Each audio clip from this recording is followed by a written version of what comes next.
नमस्कार मित्रांनो, संजय गांधी निराधार अनुदान योजना, श्रावणबाळ योजना व इतर सर्व निराधार अनुदान योजनेतील लाभार्थी, दिव्यांग बांधव, विधवा महिला व इतर सर्व निराधार बांधवांसाठी अतिशय महत्त्वाची अपडेट आहे. मित्रांनो, जानेवारी महिन्याचे पेन्शन कधी येणार या संदर्भात आपण सतत विचारणा केली जात आहे. वरिष्ठ स्तरावरून माहिती मिळवण्याची प्रयत्न केलेला आहे. वरिष्ठ स्तरावरून सांगितले आहे की 26 जानेवारीपर्यंत हे पेन्शन मिळेल.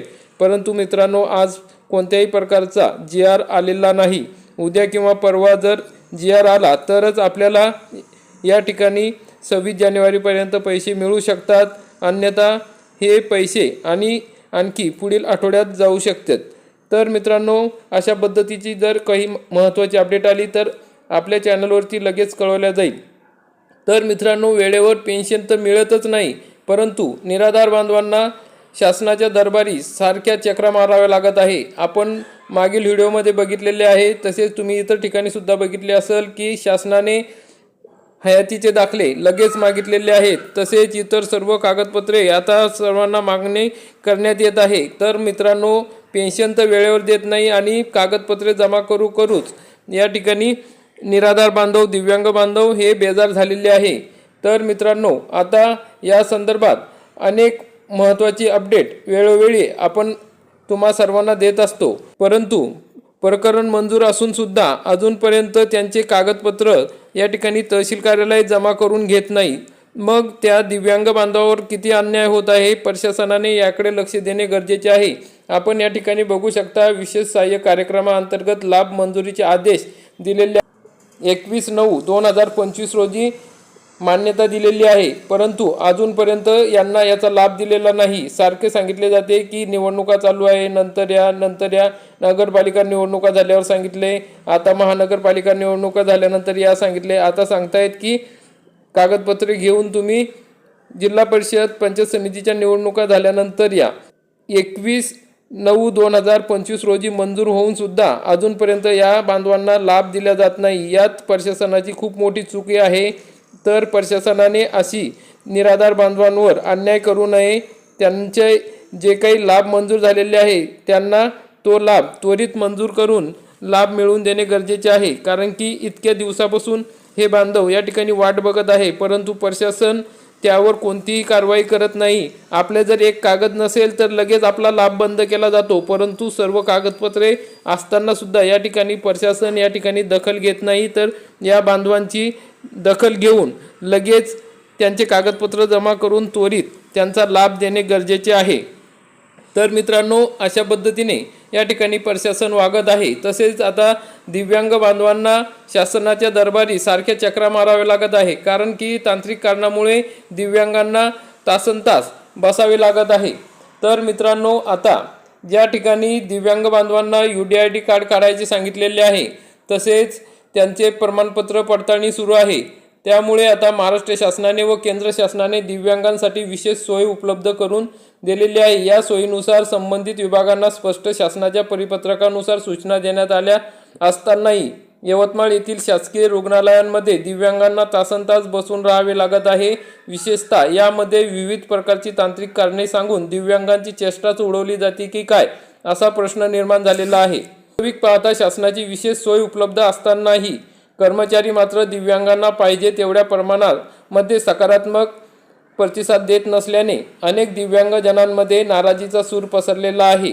तर मित्रांनो, या ठिकाणी दिव्यांग बांधव हे शासकीय रुग्णालयात जातात आणि त्या ठिकाणी त्यांना सांगितले जाते की तुम्ही दिव्यांगांसाठी जी विशेष विभाग आहेत, या विभागामध्ये दिव्यांग असणाऱ्या व्यक्तींना स्वतः नोंदी आधुनिक पद्धतीने करून घ्याव्या लागतात.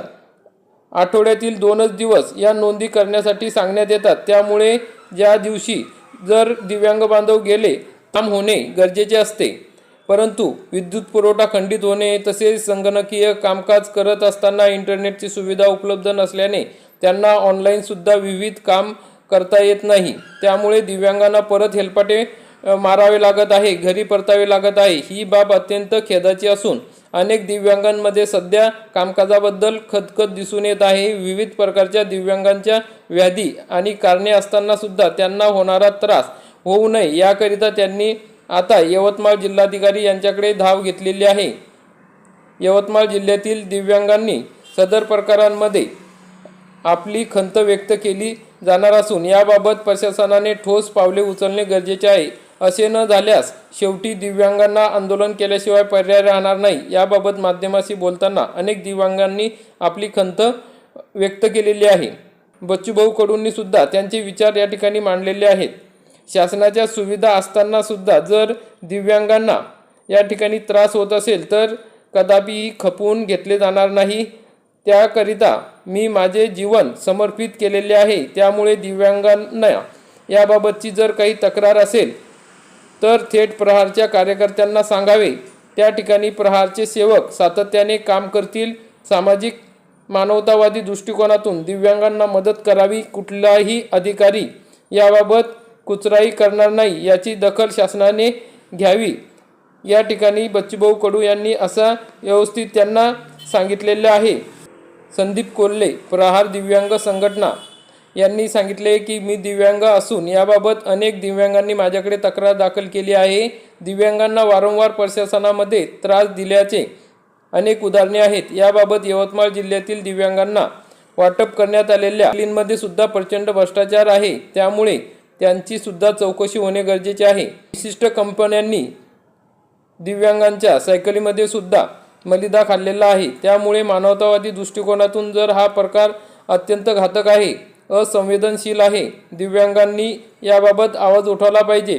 यवतमाळमधील शासकीय रुग्णालयामध्ये हा प्रकार होत असेल तर जिल्हाधिकारी यांच्या कानावरती आम्ही निश्चित घालू। तर अशा पद्धतीने आता दिव्यांग बांधवांना जो त्रास होत आहे त्याविषयी आता समाज माध्यमांमध्ये सुद्धा आवाज उठवला जात आहे। तर मित्रांनो, अशा पद्धतीने दिव्यांग बांधवांना त्रास देऊ नये, त्यांचे कामे लवकरात लवकर करावे। तसेच इतर जे निराधार आहेत त्यांची कामे सुद्धा प्रशासनाने लवकरात लवकर करावे आणि जे काही पेन्शन आहे ते वेळच्या वेळेवर देणे गरजेचे आहे। उपजीविका असते ती याच पेन्शनवर चालते, तरी शासनाने याकडे लक्ष देऊन लवकरात लवकर त्यांचे सगळे कामे पूर्ण करून देणे गरजेचे आहे। सारखे सारखे कागदपत्र मागू नये। एकदाच त्यांना या वर्षातून एकदाच कागदपत्र मागितले तर ठीक आहे, नाही तर वर्ष झाले या ठिकाणी कागदपत्राची मागणी सुरू आहे। डीबीटी सुरू झाल्यापासून आणखी त्रास वाढलेला आहे। असं वाटलं होतं की डीबीटी सुरू झाली तर दिव्यांग बांधवांचा त्रास वाचेल, निराधार बांधवांचा त्रास वाचेल, परंतु या ठिकाणी मोठ्या प्रमाणात कागदपत्रांची मागणी सारखी केली जात आहे। तरी प्रशासनाने, सरकारने या ठिकाणी निराधार बांधवांकडे, दिव्यांग बांधवांकडे लक्ष देऊन त्यांचे कामे वेळेवर करणे आणि वेळेवर पेन्शन देणे गरजेचे आहे। तर मित्रांनो, अशा पद्धतीने महत्त्वाची अपडेट होती। व्हिडिओ आवडल्यास व्हिडिओला लाईक करा, चॅनलला सबस्क्राईब करा। धन्यवाद।